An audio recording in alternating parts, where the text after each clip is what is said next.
Greetings, folks. Scott Galbraith here, also known as The Great Scott, and welcome to The Great Scott's Roundtable. Now, in the past, you have seen different groups of people get together here on my roundtable. You've seen people from different movies reunite, but prior to that, I was doing a lot of talking shop with different categories in the world of Christian movie making. In the past, we've done actors roundtables. In the past, we've done directors roundtables. We've even done editors roundtables. Well, tonight, we have a new category, a category that is very near and dear to me, which is the category of screenwriting, because after all, you don't have anything if you don't have a script. And tonight we have three very talented script writers here, and I'm going to introduce you to them one at a time.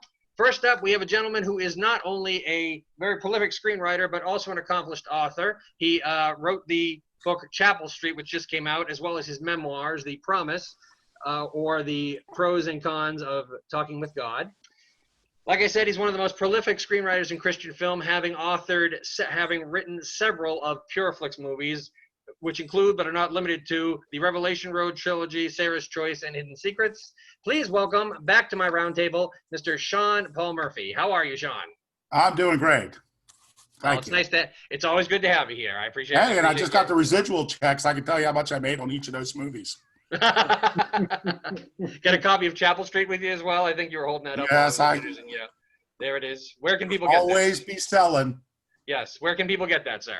You can get Chapel Street on Amazon and on Barnes & Noble and great booksellers everywhere. And if you like it, please leave a review. This is a very crucial time in a book's history. Absolutely.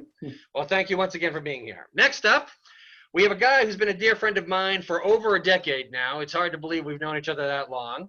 This gentleman placed as a finalist in the International Christian Screenwriting Competition. His screenwriting credits include most of his directing credits, which are Going the Distance, Out of the Darkness, A Murder of Innocence, Reconciler, which I co-wrote with him, and the upcoming The Narrow Road. Please say hello to the president of Justice Pictures, Mr. Shawn Justice. How are you, sir? I'm very good, Scott. Thanks for having me on, and great to be among good company. Yes. Yeah. And this is the first time we've had you here without your twin brother Kyle, actually. So it's nice to have. Really, I feel so alone. Yeah. Well, he's the one who moved. Okay. Anyways. Yes, and I think behind you, you're working on the edit of that upcoming Narrow Road movie that I just mentioned. I am. All right. So we will keep our eyes out for that. Next up, we have a gentleman here who is the only person on our roundtable today who does not have the name Shawn. Not only that, he was one of the writers on the Book of Ruth, and recently on the reunion roundtable for the Book of Ruth. He has also been a very prolific writer for web series, having written web series known as The Source, Unseen, and Light Force. Please welcome back to the Great Scott's Roundtable, Mr. Salvitor DeSalvitor. How are you, sir? Hi, it's nice to meet you all. You know, we all aren't Shawns, but we all have S's in our name, apparently. Yes, that is correct. Which actually brings up something kind of interesting. Italiano? I am Italian, yes. See, excellent. But not the meal. I am not Frosinone, the Frosinone area, south of Rome. So. Yes, when he was on the Book of Ruth roundtable, I was scared to death I was going to butcher his name, and he said I actually nailed it. I have gotten people's names wrong here before. One other thing that I've done before, I probably should have mentioned this before we started, but just dawning on me now. I think this is the fourth time that I've managed to do a roundtable with two people who share the same first name.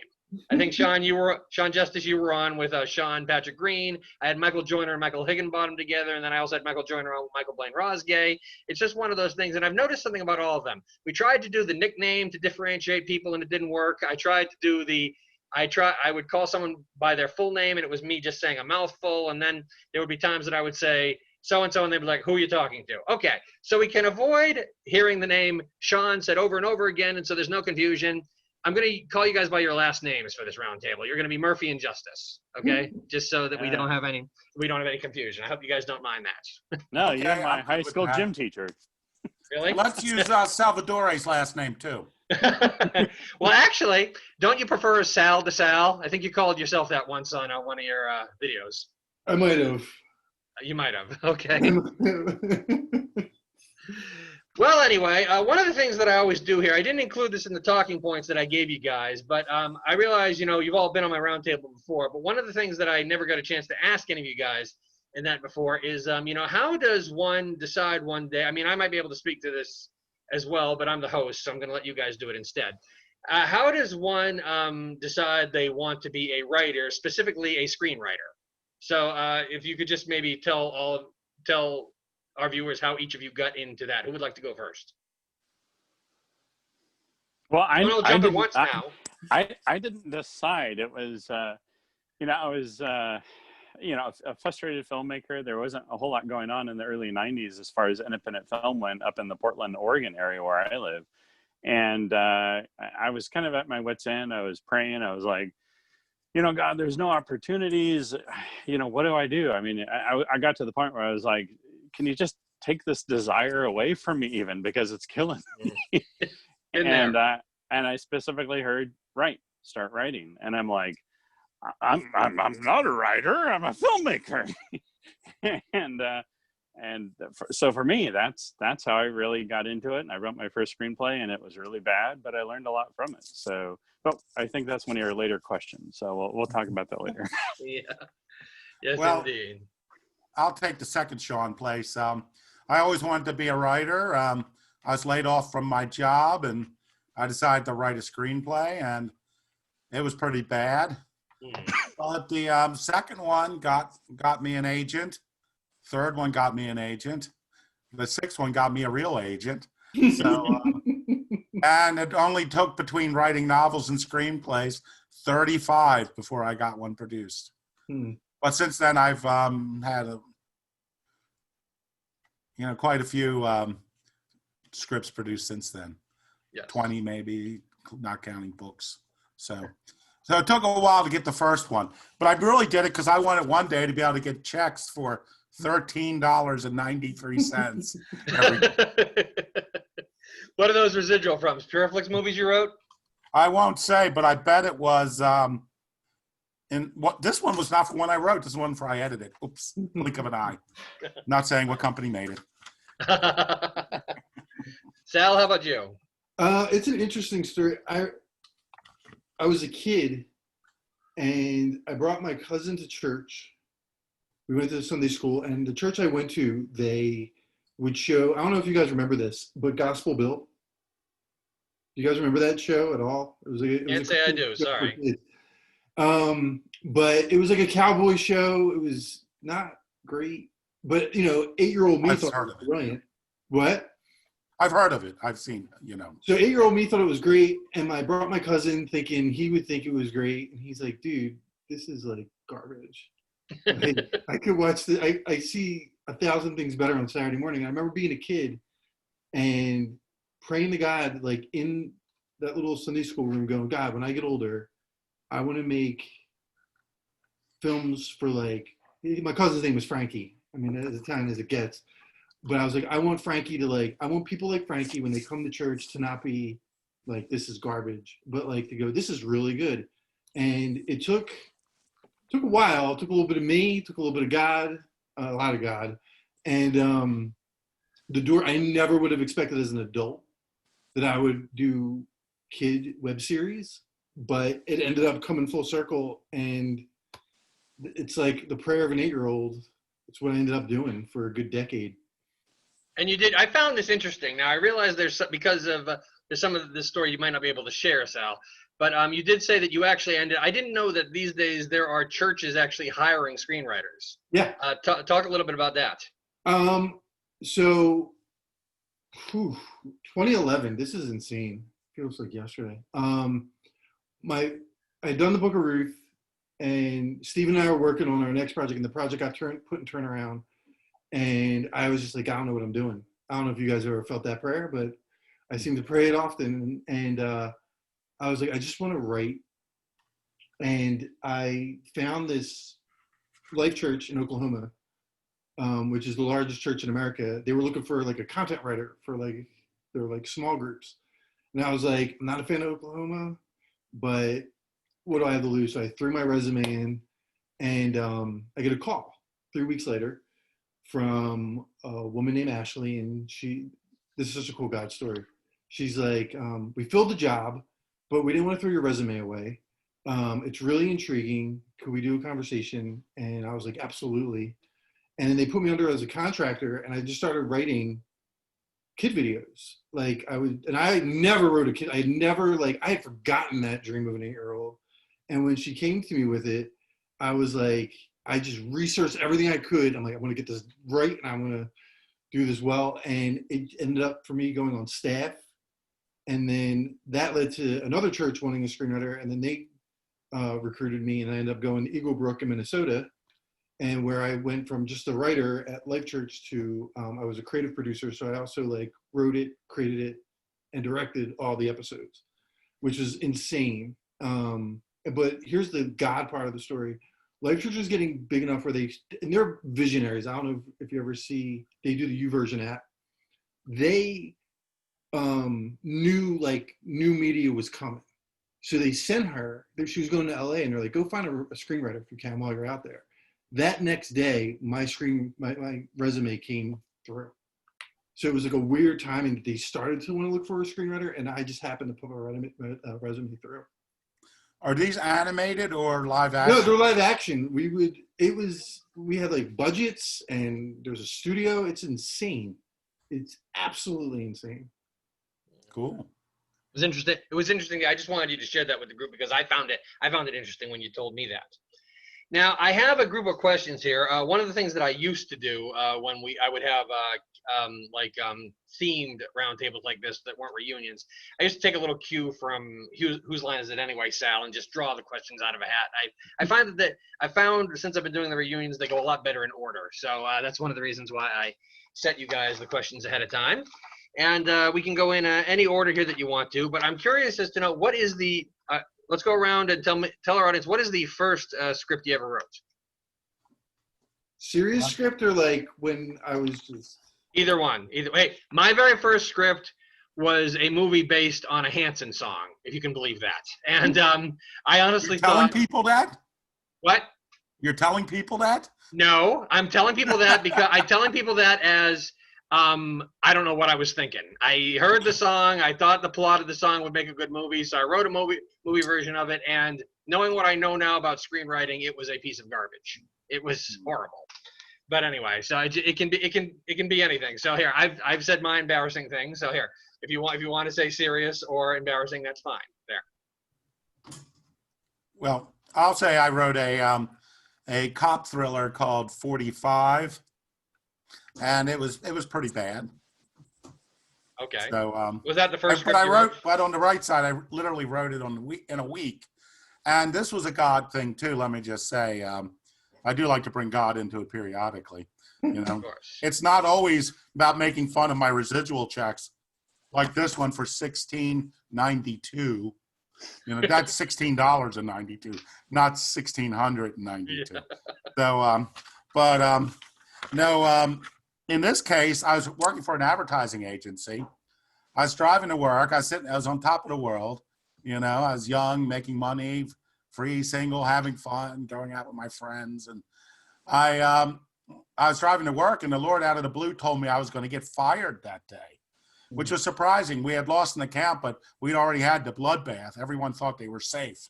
So I immediately panicked. And the Lord told me at that moment, was like, you know, I can save your job there, but you'd be better if you were fired. So I said, okay, fire me. So I went in. About an hour later, I got called into the controller's office and fired. And so, you know, I got home, and VHS days, I'm sitting there watching a bunch of VHSs, and some bad movie came up, and I said, I think I could write one better. And so I sat down.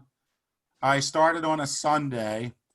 I wrote the script. I had to complete it the following Sunday, you know, fade out the end. And then Monday morning, I got a call from the company, and they hired me back. So I took that as a sign from God that he wanted me to become a screenwriter. I wish he had made that first script better, though. I guess he wanted me to learn how to screenwrite first. I always say, like, people tell me, the Lord wants me to become in film, and I wrote the script so it's going to get made. I'm like, if the Lord told you to become a doctor, would you buy a scalpel and start operating on people the next day? You know, you have to take time to learn the craft, even if the Lord wants you to do it, you know. Now, the Lord appreciates some training. So that's my story. Got to know your strengths and weaknesses too. Working with Justice over here is one of the ways that I've discovered that. One of the reasons why we collaborate so well is everything I'm bad at, he's good at, and vice versa when it comes to writing. Which is why. What am I bad at? That's what I'm. Okay, all right, not bad at. You yourself said, okay. I said to you, you're better at writing dialogue than I am, and you replied and said, and you're better at story points than I am, Scott. Okay, your words, not mine. Okay, so. I'm joking. Okay, we go back a long way. So no, actually, you're a lot better at especially kind of the mystery elements of a screenplay because your background as a magician and stuff, and I've always known that. And I've always appreciated actually that about your writing because you bring in good ways to mask things or hide things and then reveal things. And I'm like, oh yeah, that's good. So. But my first screenplay was called Cured. Thank you, by the way. It was about, you're welcome. You're welcome. And it was about a young medical student who, and this is like early 90s, but he kind of discovers a possible cure for AIDS. He's working for his dad's lab. And it's kind of a coming of age kind of tension with his father kind of thing because his dad has been trying to figure out a cure for AIDS for years. And his son kind of upstages him. And of course, the son in his college years thinks that he knows everything.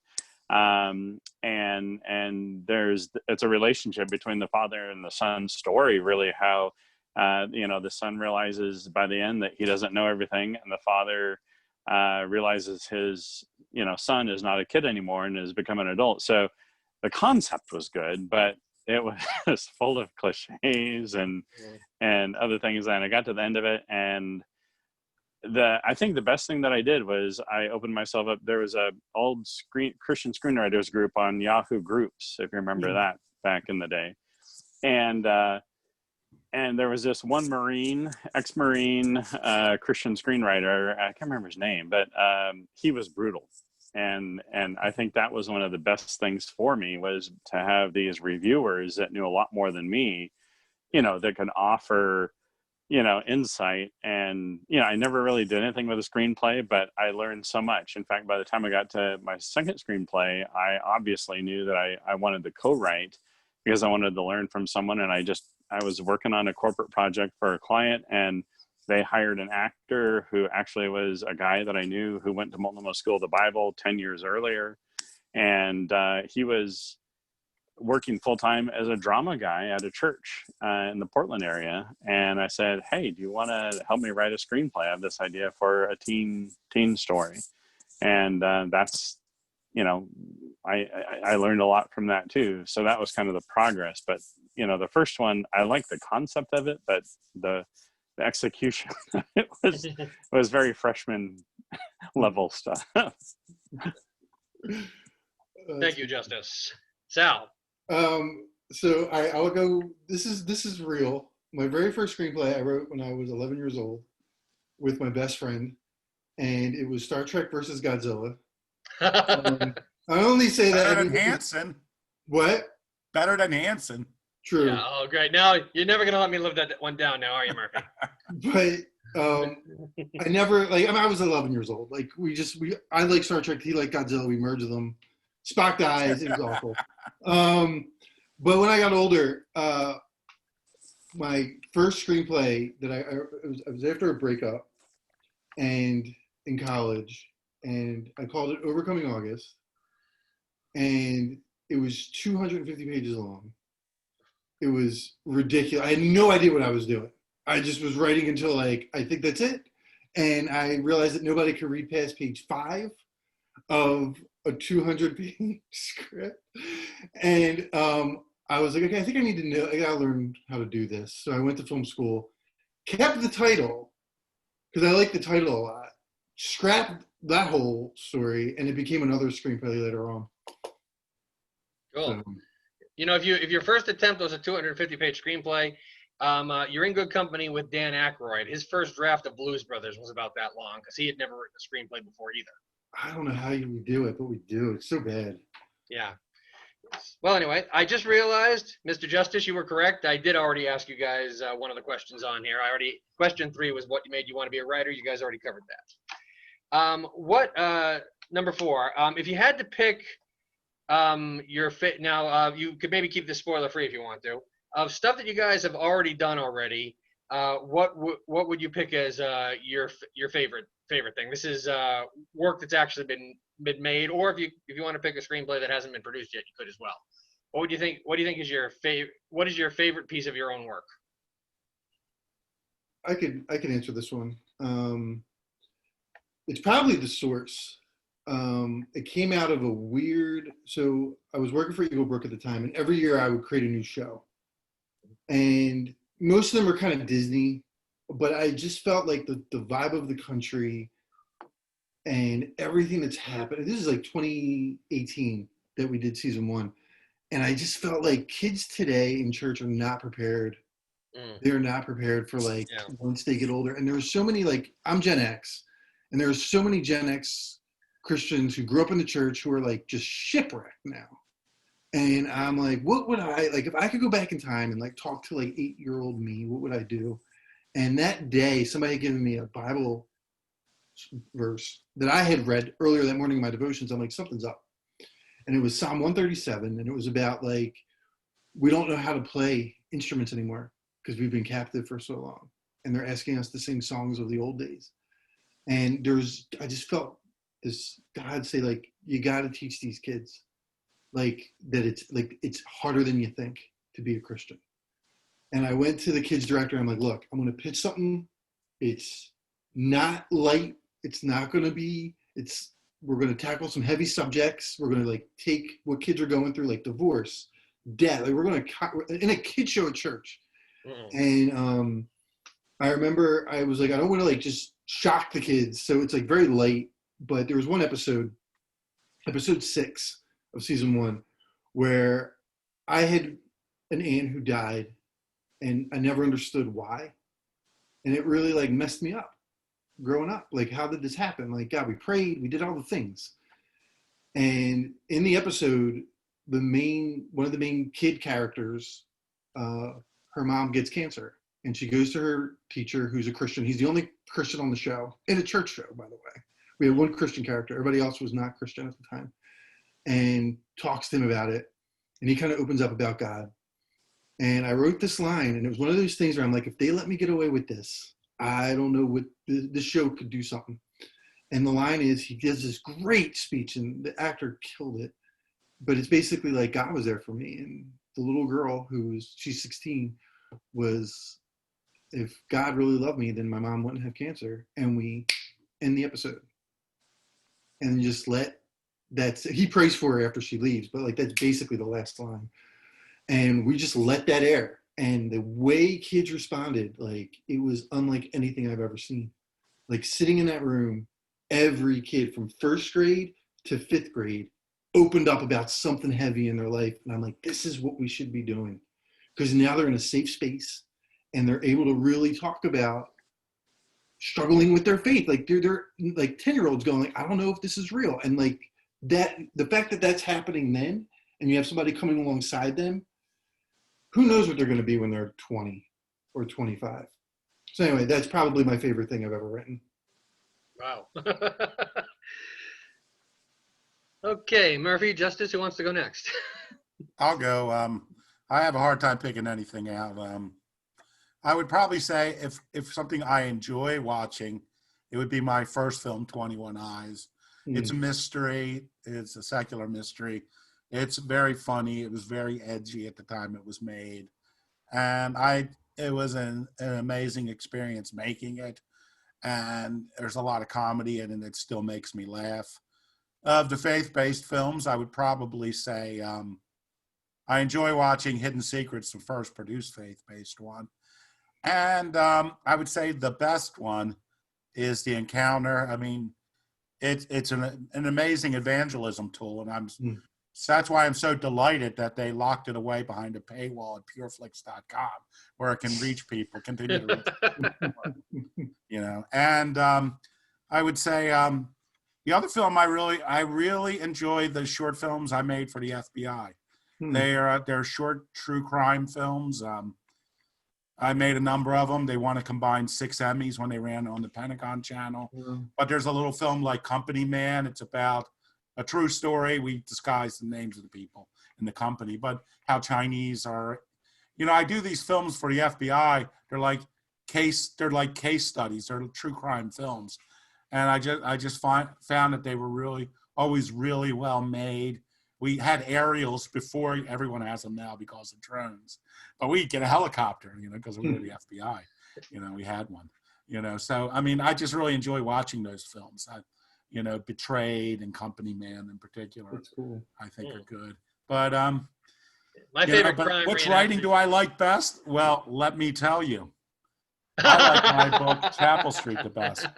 And you know, I mean, I can't say I don't like my movies because I certainly do, most of them, some of them. But it's a big difference between writing a movie and writing a book. You know, because you know there's no compromise, no consideration of budget, you know, and no filtering, no censoring. You can write whatever you want, and you know, and if you can still get a publisher to do it, you've succeeded at something. So I really like the pure writing aspect of narrative writing, and so you know, I'll be on. Hopefully, you'll invite me on your book writing. Well, funny story is I've actually had some people in this roundtable have bore the brunt of me wishing that I could get something other besides Reconciler off the ground. And I've actually had people say to me, you know, Scott, if you can't get any of your movies produced, why don't you like do a book? And I came to the conclusion I couldn't do a book for the simple reason that, you know, Justice mentioned that I'm a magician. I'm a very visual person. For me, the whole joy of writing is eventually getting to see it. I don't think that's why I could ever. I don't think that's why I could ever be a novelist. What'd you say? You get to see it in your mind. It's even better. Yeah, I want to tell you something. But then it stays there and drives you crazy. At least no, I think the people get. You see, when you write a book, you're co-creating with your audience. You give enough of the detail of what you see, but your audience imagines it too. So you're inviting them into the process. Unlike a movie, which just floods out on you, and nothing changes because of who you are as the viewer. You know, it is what it is. But a book, you co-create with the audience. And also, I will say it's easier to write a book than to write a good script. It's easier to write a bad script than a book. But to write a really good script, it's easier to write a book than a good script. Because the book, you know, there are so many rules to screenwriting. You can't go interior. You can't, you're limited in how you can do things. In a book, you can do it any way you want. That works. So you know, I'm going to do a blog on that soon. What you said was interesting about bringing the audience into the process. I can't help but wonder if that's why when so many famous novels get made into movies, there are so many fans that are disappointed because it ends up being not what they imagined when they were reading it. But anyway. Well, here's another thing, just as I don't want to monopolize it, but you see, there's already interest in a movie version of this book. And I've written the script, and some producers have suggested changes, and some other people also want some changes that I'm more agreeable to. But the thing is, it doesn't matter. When you write a script and it turns out and they change stuff and it's bad, you know, there's nothing you can do about it. But if they change my book and I don't like the movie, I still have my vision of the book the way it was. So in a sense, it's not as troubling, because there will be changes when you make a movie. Even if everyone loves the script, sometimes you just can't afford to do everything you want to do. Yeah. So continue. Sorry if I monopolized. Oh, no, it's okay. I've mentioned this before on the roundtable. One of my favorite quotes of Stan Lee, the comic book mastermind, is that he was talking once about an adaptation of one of his materials to a TV show, and people constantly would say to him, "Don't you ever resent that he was changed a little bit?" And he goes, "No, you can't replicate anything from one form of the media to the other. What works perfectly in a comic book won't work perfectly in live action." Which is why you said when you're doing adaptation, there's always change. Anyway, Mr. Justice, over to you, sir.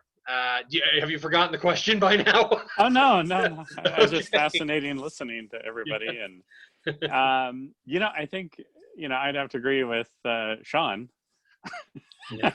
that, my first movie is there's a lot of, I directed it, co-wrote it, produced it. And so there's a lot of, good nostalgia memories that come with making it. I enjoy watching The Reconciler. Yay! Oh, Because sorry, it's a force ahead. mystery. No, I do. It was the first movie I shot with my Red camera, so it's really high quality.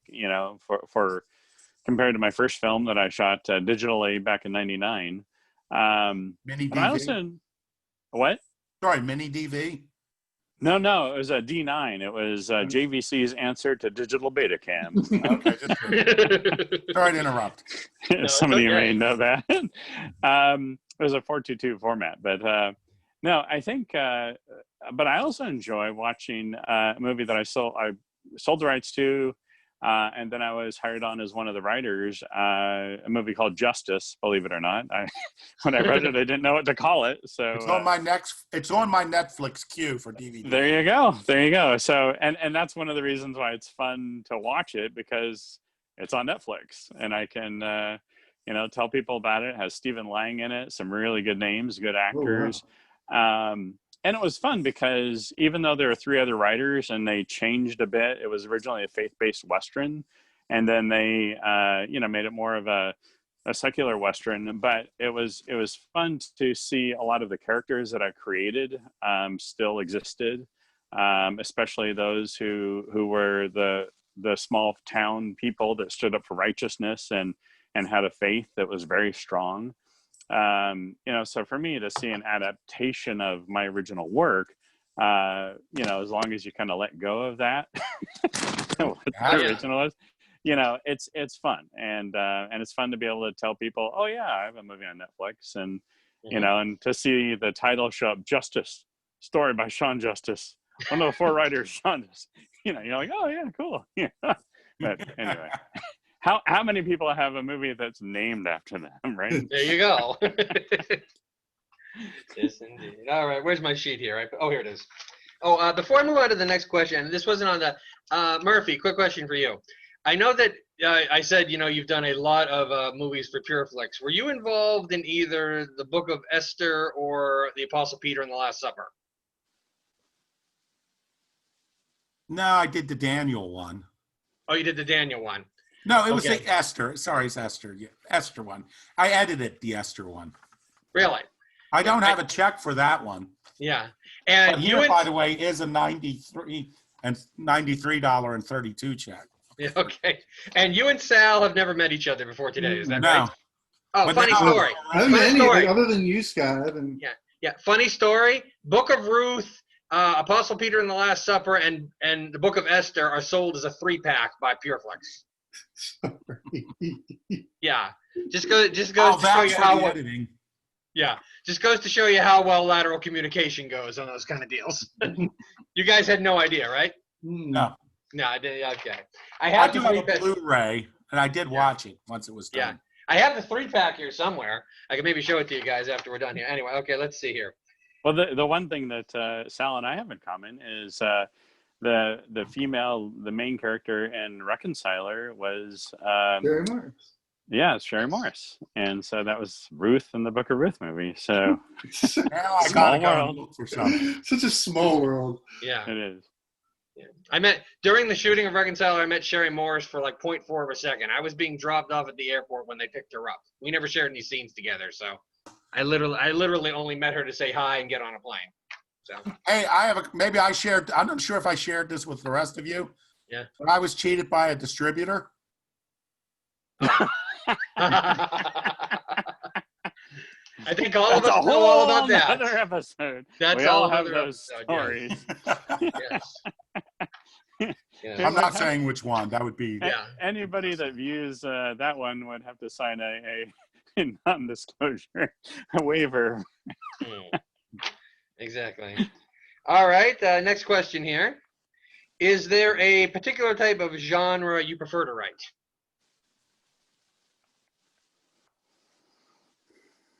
Like Sean, you pointed out, I like suspenseful stuff, and that's kind of because I'm a magician.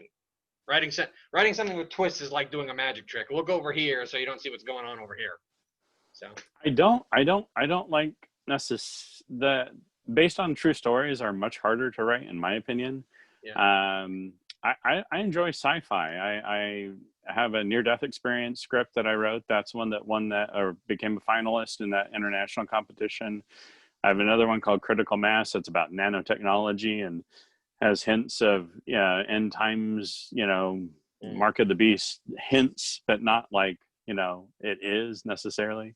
Because you can, you have an imagination you can use. But I mean, I wrote a Western. I have 24 scripts that I've written, and 6 of which at this point have been made into movies. And I'm working on actually maybe shooting a creature feature that is in the process of being funded right now. Next spring. So it's originally it's about crawdads. Being genetically altered, and then they become dog-sized packs of flesh-eating crawdads. and the whole point. I just want to say I'm working on something like that. So don't be don't be disturbed. I have it did occur to me when I was putting together these questions. I'm just putting it out there. Yeah. A script called Omnivorous. It's a creature feature about people genetically modifying things for food that gets out of control. Mm. We'll see if I ever finish it. Yeah. It would be a lateral step in my career at most.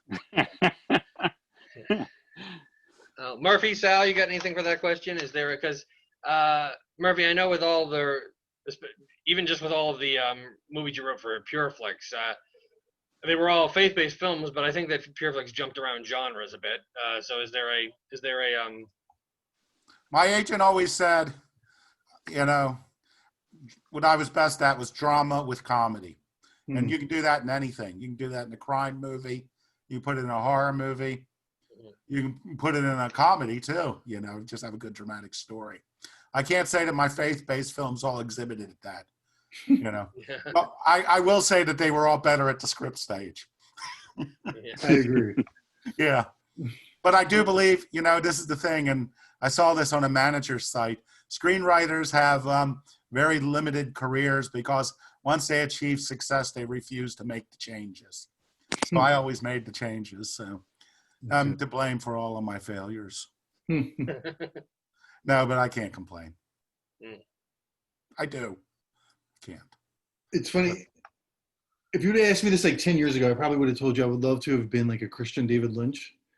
That's cool. It doesn't it? But as I've gotten older, this is going to sound insane, but I kind of look at my career as like a studio musician where, like, I don't know if you ever heard of Steve Lukather. Yeah. I find that guy, like, you never hear about him, like with Eddie Van Halen, Jimmy Page, but you look at any album that dude plays on, dude's insane. Like, he plays on so many albums as a guitarist. I'm like, I would like my career to be like that. Like, you can put me on Michael Jackson's Thriller. You could put me on Toto. Like, you could put me in any kind of band and I'll like just give you what you need. And that's kind of where I'm wanting to go now as I hit this phase of my career. Well, I can be sympathetic to how you feel because most of my faith-based scripts, except the one being produced now, if COVID weren't happening, were commissioned things. So I was brought in to be the session guy on them. But, early in my career, I wanted to be the Christian Dave White. So, David A.R. White. But I kid him, of course. Yes. Yeah. Now, one question I wanted to know is that, there's this term that's kind of thrown around a lot in different circles, which is, writer's block. And for you guys, what is the hardest part about writing? I mean, is it hard to come up with ideas if someone, like Murphy, you were saying that, you were commissioned to write some stuff, and you would, was there ever a time that was hard that someone said, okay, we want to hire you to write this type of script, and you couldn't come up with anything? Really? No? No. Okay. When somebody's paying you, you have to do it. Yep. And I can't remember the writer, but they said, if you're not inspired, if you don't think you can do it, just write anyway. And you'll soon discover that the stuff you're writing that's not inspired is just as inspired as the stuff. You know, when someone tells you you have 2 weeks to write a feature movie, you know, you have to write it in 2 weeks. You know, it's just that's what it comes down to. And in a sense, that's a kind of what they pay you for, you know, is that you can deliver, you know. But what I eventually decided to do is if I didn't like the idea, you know, because I've subsequently turned down a lot of projects. And, you know, and it's not that I couldn't write them. It's sort of like, A, either I didn't like it, or B, I just didn't think they were going to get released, you know. And it's like, I wrote a film, I hate to say, that I got paid more than the film made in its initial release. So, you know, I didn't ever want to be in that position. They've subsequently gotten a better deal. But, you know, that was a horrible situation to be in. So I feel it's stealing to, you know, even if they want to pay you, if you don't have any confidence in the material, you know, that in the assets they have, you know. I hate to be judgmental about that. Oh, that's fine. Justice, what about you, Sal? You got what? Is there a hard part of it for you, or does it just kind of come naturally?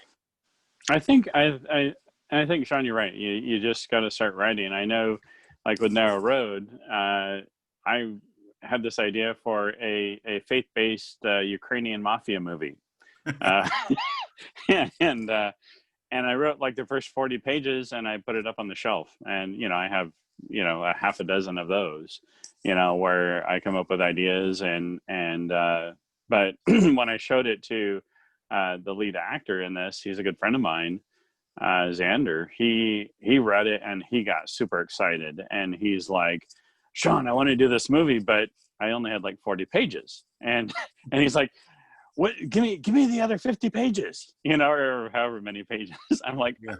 I have no idea. Let me work on it. And so, you know, you get motivated to write by either others' excitement, by money, you know, that you're going to be paid, of course, or, you know, that you're in contract to do. You know, I do a lot of corporate and documentary work as well. And that is, you know, you're motivated by getting paid and feeding the family and that too. So I don't know about a block. I think I'm a solutions guy, probably like the other guys here, where, you know, it's like, okay, there's a problem here, or, you know, we got to figure this out. And you just start thinking it through, you know, all of the different scenarios and how, you know, it'd be best to proceed with this scene or with the story here. So yeah, I mean, you just buckle down and you get it done. Mm-hmm. Shawn, I just want to say, I also have a Christian mafia movie, but Creature feature. It didn't do anything at Kairos Prize. So well, I must tell you about Narrow Road. Hands down is the one film that Shawn Justice made that I was not involved in, that I can't wait to see the finished product. One of the his other ones you didn't want to see it? No, I'm kidding. No, I was in 2 of them. Okay, I've worked with Justice here twice. So I was just an actor on A Murder of Innocence, but I got to wear a police uniform, so that was awesome. But anyway, one of the beauty parts about being a collaborator with Mr. Justice is the fact that he trusts you to see the rough cut, and I've already seen the rough cut of Narrow Road, and it's going to be an awesome film when it's done. So thank you. Anyway. Thank you. Yeah, Salvador. Yes, thank you. It's really Beat me by 1 second, Murphy. Thank you. I was going to say. It's really great. Like working for the church, it helped me get through writer's block, because like my deadlines were insane. I would have to write an episode a week, and I could not miss it. Like I missed a deadline, there was nothing being shot. Yeah. And I remember the first time I faced this I was under contract, and I do this every time I'm in writer's block now. I could not figure out how to end it, and I just was like, I'm done. I got to stop this for now. I want to get out of my house, and I always have a problem with endings. Because I just don't know how to wrap it. And I went out for a drive, and I'm like, oh, I'm gonna blow up the ship. And like just driving in a car, just opened that up, and like kids exploded when it happened. And then I had it again. I didn't know how to end one series, and I'm like, I can't just sit here looking at, like, I'm typing the same thing over and over again. So I got on my bike, went on a bike, little bike ride, sat down on a bench, put my hand in gum, and I was like, what the heck? and I'm like, oh, this is an episode, and I end up having an episode out of for like the kid creates sticky glue, and I'm like, it's just kind of cool. Like I always recommend keep writing. Like I've met people who are like, I can't write. I'm stuck in writer's block. Put something down, even if it's garbage. That's exactly it. Yeah. Put it down because you could revise garbage. You can't revise blank. Yeah. That's always been my thing. One of the I agree. One of the things that I heard. Go ahead. I was just going to say, real quick thing. I remember when I did my first movie, I had a good friend who was a filmmaker, and he so desperately wanted to also make a feature film, but he told me, he goes, I'm just afraid that it won't turn out good. I'm like, just start writing, just get something on paper that you can work from, So yeah, totally. I agree. Yeah, I once and heard, he never made a film. He never made a film, by the way. So go ahead. Sorry. No, it's okay. I once heard, for some reason, talk about blockage. I'm actually blanking on his name now. He's the guy he's the novelist who wrote the Alex Cross series. Does anybody know? James Patterson. Yeah, thank you very much. I knew that the minute somebody said it was. I saw him interviewed once, and he said that he has this folder of ideas for books that are more than he could ever write. And I was like, man, I wish I was like that. I think the stuff that Justice and I are collaborating on is about all I got right now. so that's not a very long list, unfortunately. So thank God you and I met each other, because I don't know. Anyway, let me get back to the sheet. Taking stuff off the market, pretty much any of my spec scripts that I wrote on my own, I've pulled off the market because to see if I want to do them as novels first, because that will increase their value later. So, also too, it's I'd just rather do it that way. Yeah. So you just made me think. I've heard the term spec script used before. Please, I think I know it, but what is a spec script? You wrote it speculatively that you would get paid. Oh, okay. It's not like something you write when you know you're going to get paid, like a ransom note. All right. You're going to get paid. You're arrested. But speculative means you're speculating, on it. It's your idea. Oh, so I think that would be every script I ever wrote then. All right, let's see here.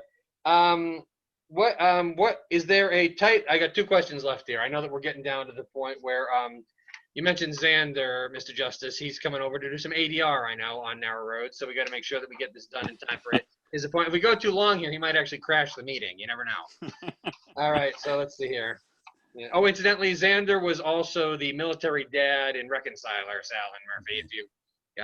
If you guys check that out. Anyway, and the sheriff, and the murder of innocence. That's right.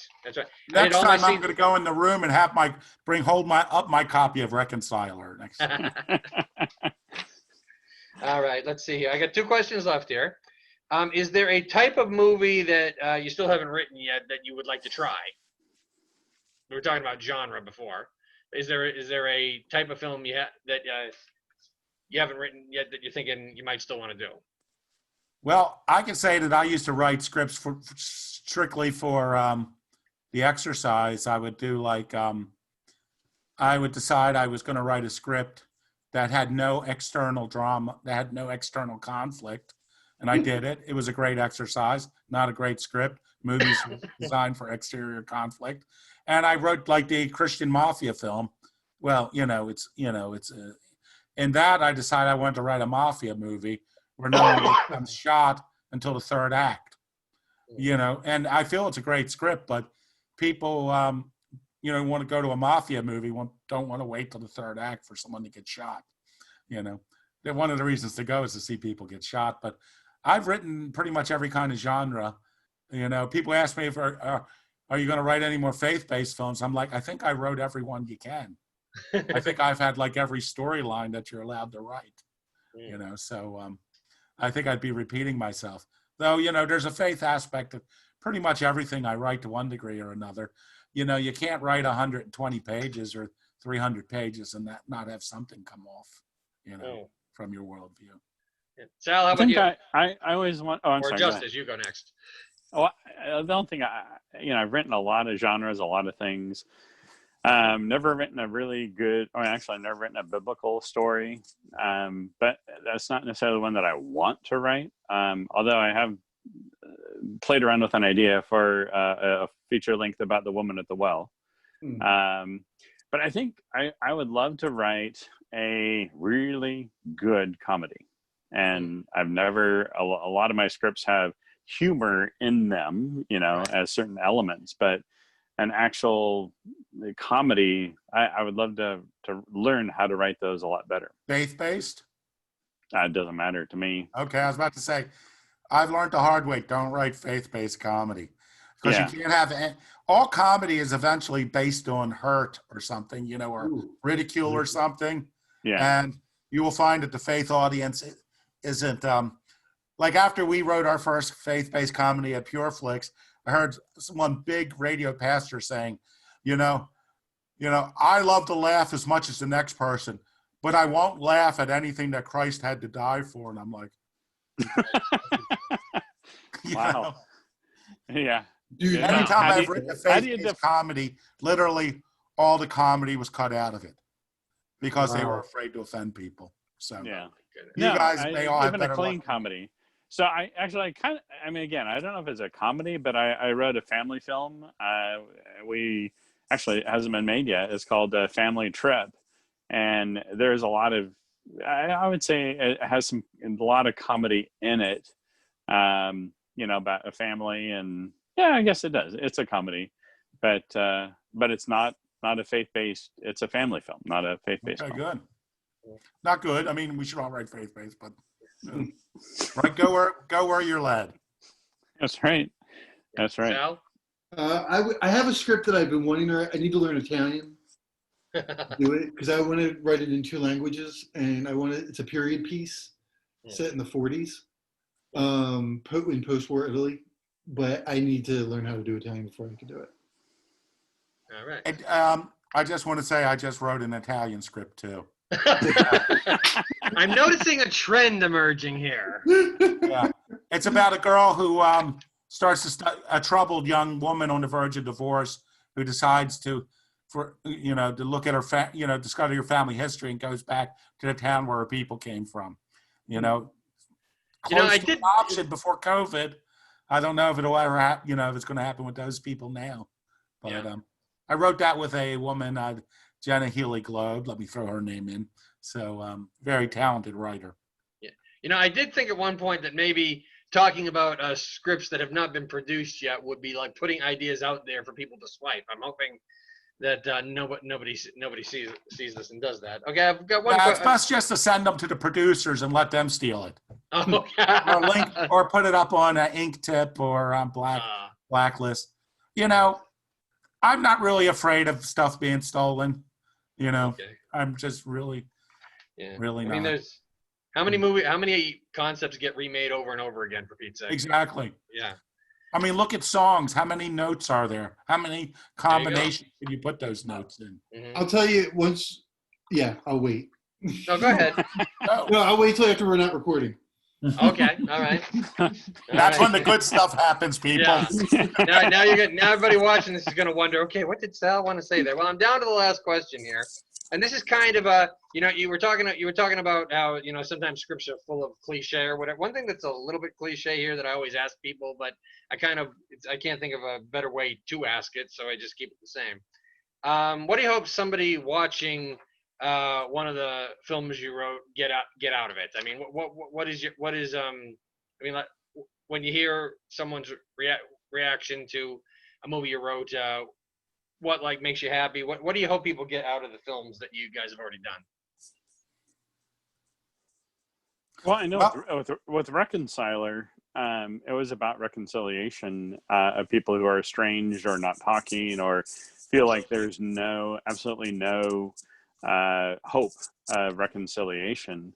And I remember early on my hope was that it would help people think that through and go, maybe it isn't such a wide chasm between myself and my dad or my sister or my brother, and maybe there's common things that we have that we can start with talking about.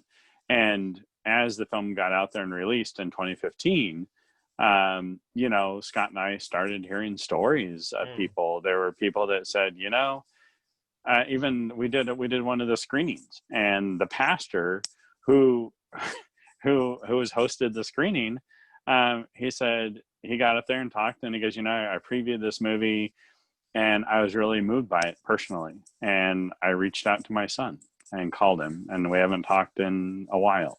And, you know, just things like that we heard over and over again, that it was like, wow, you know, you're actually making a difference with your film in people's lives. You know, so for me, that was very cool to, and, you know, I've never heard anything about, you know, people watching Justice on Netflix and reaching out to me and going, oh, you know, you know. So I guess that's the single film that, you know, I think I've gotten the most response on that I've done. So anyway, Shawn, you were saying? Well, I would say, you know, well, I first met Scott up in Boston. I think it was the premiere of Sarah's Choice, you know, a pro-life film. And there was a woman who was going to have an abortion the next day who apparently saw the film and decided not to. And that was amazing. But the real film I made that connects with people is The Encounter, which I co-wrote with Tim Radishak. And it's just really amazing. It's the film that when people see it, they respond to it. I was recently contacted by on Facebook by a guy from Africa. And, you know, because I'm a quote unquote Christian celebrity, I try to take all friend requests, you know, until they ask me for money, then I block them. And then Glad I never he asked said you he was for a money then. pastor in Africa. And he said like 4 years ago, he had seen the Encounter and he became saved, and he had just graduated from whatever school accredited him. And he was now a pastor, and he was writing to thank me. And so that was really, really touching, you know, and so that was really kind of an amazing thing to be part of, you know. And it's sort of like you as a writer, director, or a producer, you really, you know, you can only do the film. It's really, you know, in cases like that, the Lord that leads the people to the movie. Lord's been working on their hearts. So you really can't take too much credit, but you can be happy that you were a part of it. Sal, you got anything? Thank Yeah. you, Murphy. I kind of went into it with the source, but I think for me, everything I did in kids ministry, I feel like it shouldn't have worked. Like most of it, I was single. I had no kids, and I was able to write and reach, and I don't know. It's for me. I want my audience to feel. Like I don't want them to understand. I just want them to feel something when they walk out. And for me, I think when I was thinking about this, when we did Light Force, I wanted kids to understand feel the cross, not just hear it. Like Jesus died for you, and then he was risen. And I was like, how do I show this to kids in a way that would make this will last? And I was like, split it. We always teach Easter packed together, the cross, and he gets resurrected. We talked about it with the team, and I'm like, let's split it. Let's have the episode end with the main character dying or seemingly to die, and let the kids sit in that for a week. And then like when we bring them back, that joy, they'll understand when you're teaching them the resurrection, the joy they're feeling when the character comes back that they think is gone. Like that's like, there's just something about that, and it worked. And I don't know how it worked. But like when we showed it and we aired it, the kids' response on both episodes was exactly, and I was like, God, I don't know what you're doing, and I don't know how this worked. But like to me, those kids that got to watch that, I don't know. There's just something about it. So 1 Peter 4:10, each person should use whatever gifts they have received to serve others, administrating his grace in its various forms. sure. Were you reading that? No, that's actually the verse that's kind of my life verse, to be honest with you. It's kind Okay. of behind everything that I do, but it just came to me right now. So no, I was not reading it. I would turn the computer around and show you there's no cue card, but we don't have time. Okay. So thank you, gentlemen, for taking the time to participate in this Writers Roundtable. I hope everybody out there watching has enjoyed this. On behalf of Shawn Justice, Shawn Murphy, and Salvitor DeSalvitor, thank you all for being here today. God bless, and so long, everybody. Thank you, So Scott. long.